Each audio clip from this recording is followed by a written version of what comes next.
We like you already. Oh. Yeah. Everything that you do, what got them excited? The charm the bracelet. charm bracelet. You won us over. I'm a sucker for a charm bracelet. Oh, the jingle jangle. All right, well, it'll jangle during the interview. Jermaine Dupri is here. Yes. Now, Jermaine, as we have mentioned, we're going to give all your credits, but we don't have enough time. Yeah. All right, so everything he ever liked, he's behind it. Okay. Basically, so now you have this new show where you mentor a group of young rappers. It's on Lifetime. It's called The Rap Game. So here's Jermaine giving them some hard truths about the business side of show business.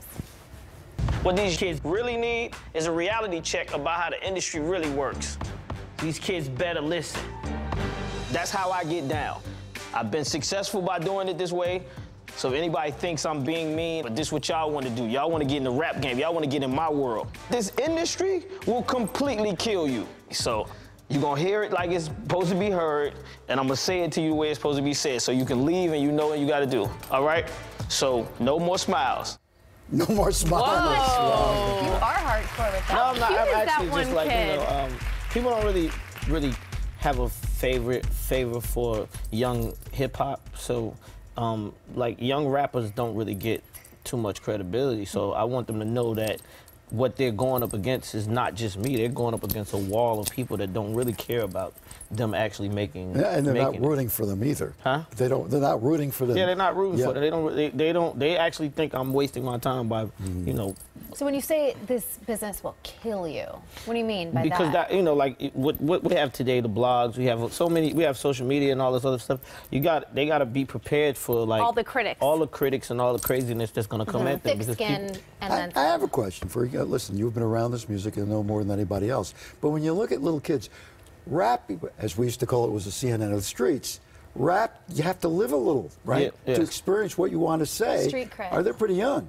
Yeah, but I mean, you know, today's kids pretty much see, I mean, with what we live in, they see everything. Yeah. You know. So, were you ever a fan of American Idol, The Voice, those shows? No? You weren't? Because they don't really show you this process. And so people that want to know what's the difference between this show and that show is because they show you like I meet you, you can sing. And then from there, you sing the same week, next week after that.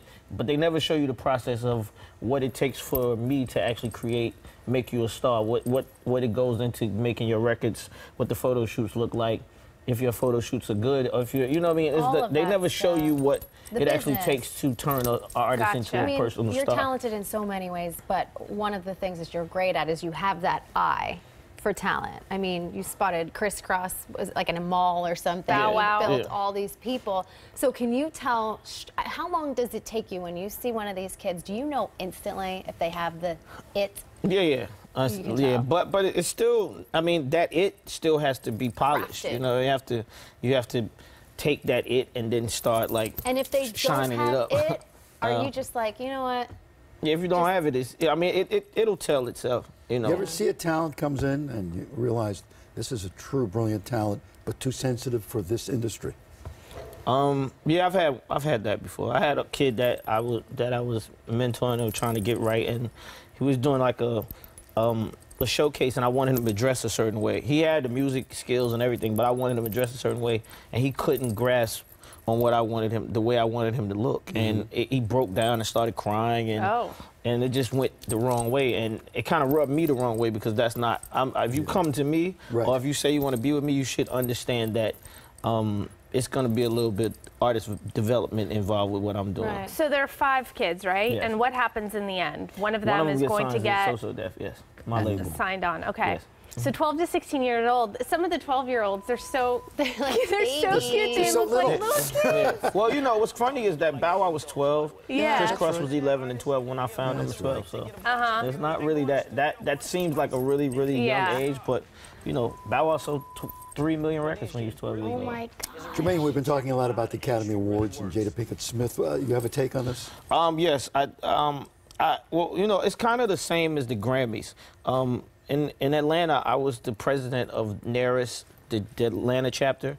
And what I learned by being the president is that you have to get on the floor to become part of the voting committee. And you have to get inside those board meetings so that you can actually press the buttons and let people know so people can see what they want to see on these shows. When I got in there, that's when I realized that all the griping about me not winning Grammys and other people not winning Grammys, I understood why, because it was people on the board that didn't listen to the music that we was making. They didn't care to listen to the music we was making, and they had no reason to do it. And until you get on the board or the seat of that room, I don't think it'll ever change. So I don't know if that's like that with the Academy Awards, but I would assume that it's the same. And I don't believe that, you know, Jada or Spike Lee or any of them is on that board. They should get on the board. I mean, I could be wrong, Is though. it possible? Do you support the boycott? I definitely support the boycott. I think they got to start somewhere, but I think they got to get on. They got to get in the room and start making sure that the votes is going in a different direction. Thank you for jangling with us this morning. It's a pleasure to have you. He's always making music. Rap Game airs Friday nights, 10 o'clock on Lifetime. Nice. Check it out. Check it out. Thank you.